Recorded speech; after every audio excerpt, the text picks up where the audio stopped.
तिरुपति लड्डू के घी विवाद ने राजनीतिक हलचल मचा दी है।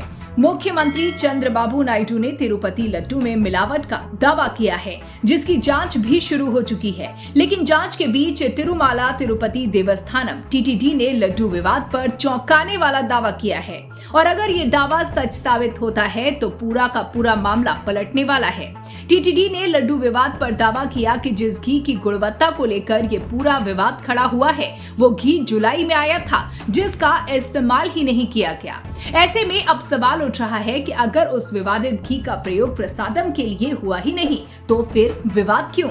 मंदिर का प्रबंधन करने वाले ट्रस्ट तिरुमाला तिरुपति देवस्थानम यानी टीटीडी के कार्यकारी अधिकारी श्यामला राव ने मीडिया से बात करते हुए बताया है कि मिलावटी घी जुलाई में आया था, लेकिन इसका कभी इस्तेमाल नहीं हुआ। उनका ये बयान तब आया है जब मुख्यमंत्री चंद्रबाबू नायडू के तिरुपति लड्डू में मिलावट के दावे की जांच हो रही है। बता दें कि आंध्र प्रदेश के मुख्यमंत्री एन चंद्रबाबू नायडू ने गुरुवार को आरोप लगाया कि पिछली वाईएस जगनमोहन रेड्डी सरकार ने तिरुमाला में लड्डू प्रसादम तैयार करने के लिए घी की जगह पशु की वसा का इस्तेमाल किया था। हालांकि कथित तौर पर इसकी पुष्टि एक निजी लैब में ही हुई है।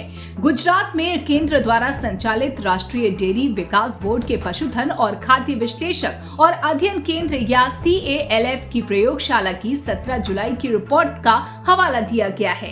इस रिपोर्ट को हाल ही में जारी किया गया है, जिसमें कहा गया है कि YSRCP की सत्ता में रहने के दौरान प्रसिद्ध तिरुपति लड्डू बनाने के लिए इस्तेमाल किए गए घी में पशु वसा पाई गई है। इन आरोपों के बाद नायडू के बेटे नारा लोकेश समेत आंध्र प्रदेश सरकार के कई मंत्री और नेताओं ने जगन रेड्डी पर हमला बोला। ये मुद्दा राष्ट्रीय स्तर पर उठ चुका है, जिसके बाद केंद्रीय स्वास्थ्य मंत्रालय ने भी इस पर रिपोर्ट की मांग की है।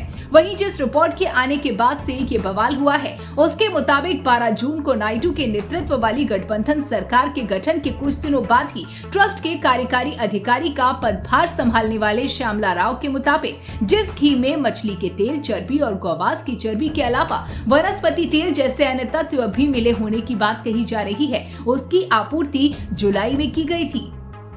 रिपोर्ट में तमिलनाडु की AR डेयरी द्वारा आपूर्ति किए गए 10 टैंकरों में से 4 टैंकरों में गाय का घी टीटीडी के विशेषज्ञों ने घटिया गुणवत्ता का पाया था। इधर टीटीडी को लड्डू वाला घी सप्लाई करने वाली company AR dairy food private limited ने मिलावट के आरोपों से इनकार किया है। कंपनी ने उस रिपोर्ट पर सवाल उठाया है जिस पर मिलावट का आरोप लगा है। आरोपों को खारिज करते हुए कहा कि उन्होंने घी की खेप भेजने से पहले सभी जरूरी परीक्षण पास किए थे। बड़ी बात यह कि कंपनी ने आरोपों को राजनीति से प्रेरित बताया है।